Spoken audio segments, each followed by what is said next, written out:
Sentía náuseas de muerte después de tan larga agonía. Y cuando por fin me desataron y me permitieron sentarme, comprendí que mis sentidos me abandonaban. La sentencia, la atroz sentencia de muerte fue el último sonido reconocible que registraron mis oídos. Después, el murmullo de las voces de los inquisidores pareció fundirse en un soñoliento zumbido indeterminado que trajo a mi mente la idea de revolución. Tal vez porque imaginativamente lo confundía con el ronroneo de una rueda de molino. Esto duró muy poco, pues de pronto cesé de oír. Pero al mismo tiempo pude ver, aunque con qué terrible exageración.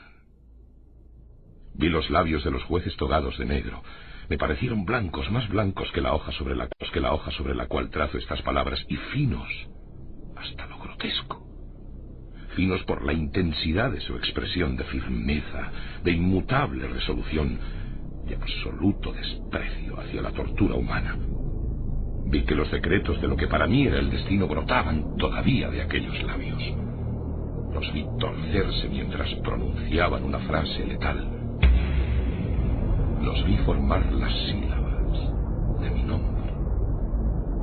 Y me estremecí, porque ningún sonido llegaba hasta mí. Y en aquellos momentos de horror delirante vi también oscilar imperceptible, suavemente, las negras colgaduras que ocultaban los muros de la estancia. Entonces, mi visión recayó en las 7 altas bujías de la mesa. Al principio me parecieron símbolos de caridad, como blancos y esbeltos ángeles que me salvarían, pero entonces, bruscamente, una espantosa náusea invadió mi espíritu y sentí que todas mis fibras se estremecían como si hubiera tocado los hilos de una batería galvánica, mientras las formas angélicas se convertían en güeros espectros de cabezas llameantes, y comprendí que ninguna ayuda me vendría de ellos. Como una profunda nota musical, penetró en mi fantasía la noción de que la tumba debía ser el lugar del más dulce descanso. El pensamiento vino poco a poco y sigiloso, de modo que pasó un tiempo antes de poder apreciarlo plenamente, pero en el momento en que mi espíritu llegaba por fin a abrigarlo, las figuras de los jueces se desvanecieron, como por arte de magia. Las altas bujías se hundieron en la nada, mientras sus llamas desaparecían. Y me envolvió la más negra de las tinieblas. Todas mis sensaciones fueron tragadas por el torbellino de una caída en profundidad, como la del alma en el Hades. Y luego, el universo no fue más que silencio, calma y noche. Me había desmayado, pero no puedo afirmar que hubiera perdido completamente la conciencia. No trataré de definir lo que me quedaba de ella, y menos describirla, pero no la había perdido por completo. En el más profundo sopor, en el delirio, en el desmayo, hasta la muerte, hasta la misma tumba, no todo se pierde, o bien no existe la inmortalidad para el hombre.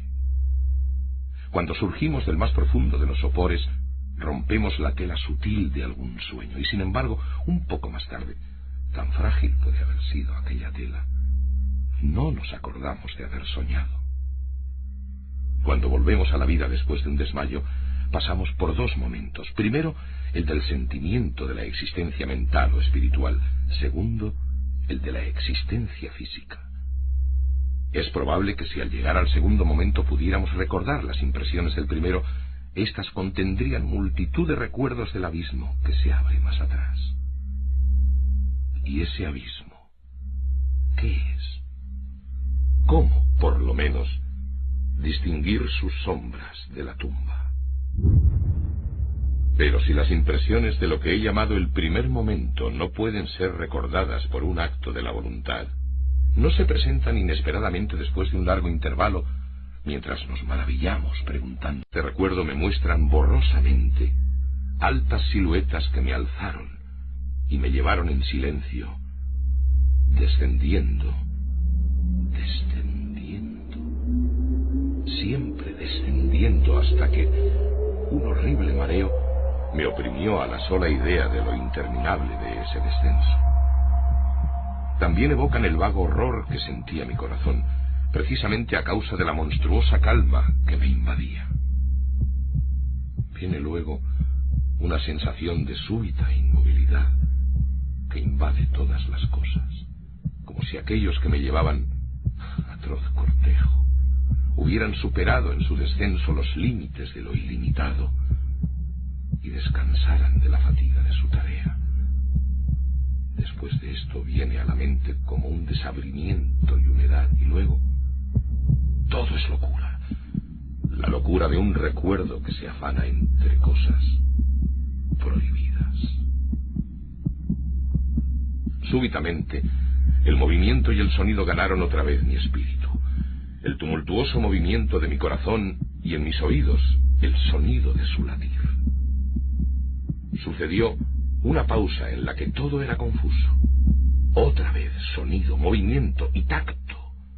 Una sensación de hormigueo. Caer al suelo había contado 52 pasos. Y al reanudar mi vuelta otros 48 hasta llegar al trozo de género. Había, pues, un total de 100 pasos. Contando una yarda por cada 2 pasos, calculé que el calabozo tenía un circuito de 50 yardas. No obstante, había encontrado numerosos ángulos de pared, de modo que no podía hacerme una idea clara de la forma de la cripta, a la que llamo así, pues no podía impedirme pensar que lo era. Poca finalidad y menos esperanza tenían estas investigaciones, pero una vaga curiosidad me impelía a continuarlas. Apartándome de la pared, resolví cruzar el calabozo por uno de sus diámetros. Avancé al principio con suma precaución, pues aunque el piso parecía de un material sólido, era peligrosamente resbaladizo a causa del limo. Cobré ánimo, sin embargo, y terminé caminando con firmeza, esforzándome por seguir una línea todo lo recta posible. Había avanzado 10 o 12 pasos en esta forma, cuando el ruedo desgarrado del sayo se me enredó en las piernas. Trastabillando, caí violentamente de bruces. En la confusión que siguió a la caída no reparé en un sorprendente detalle que pocos segundos más tarde, y cuando aún yacía boca abajo, reclamó mi atención. Helo aquí. Tenía el mentón apoyado en el piso del calabozo, pero mis labios y la parte superior de mi cara, que aparentemente debían encontrarse a un nivel inferior al de la mandíbula, no se apoyaban en nada. Al mismo tiempo, me pareció que bañaba mi frente un vapor viscoso, y el olor característico de los hongos podridos penetró en mis fosas nasales. Tendí un brazo y me estremecí al descubrir que me había desplomado exactamente al borde de un pozo circular cuya profundidad me era imposible descubrir por el momento. Tanteando en la mampostería que bordeaba el pozo, logré desprender un menudo fragmento y lo tiré al abismo. Durante largos segundos escuché cómo repercutía al golpear en su descenso las paredes del pozo. Hubo, por fin, un chapoteo en el agua, al cual sucedieron sonoros ecos. En ese mismo instante oí un sonido semejante al de abrirse y cerrarse rápidamente una puerta en lo alto, mientras un débil rayo de luz cruzaba instantáneamente la tiniebla y volvía a desvanecerse con la misma precipitación. Comprendí claramente el destino que me habían preparado, y me felicité de haber escapado a tiempo gracias al oportuno accidente. Un paso más antes de mi caída, y el mundo no hubiera vuelto a saber de mí. La muerte a la que acababa de escapar tenía justamente las características que yo había rechazado como fabulosas y antojadizas en los relatos que circulaban acerca de la Inquisición. Para las víctimas de su tiranía se reservaban 2 especies de muerte, una llena de horrorosos sufrimientos físicos y otra acompañada de sufrimientos morales todavía más atroces.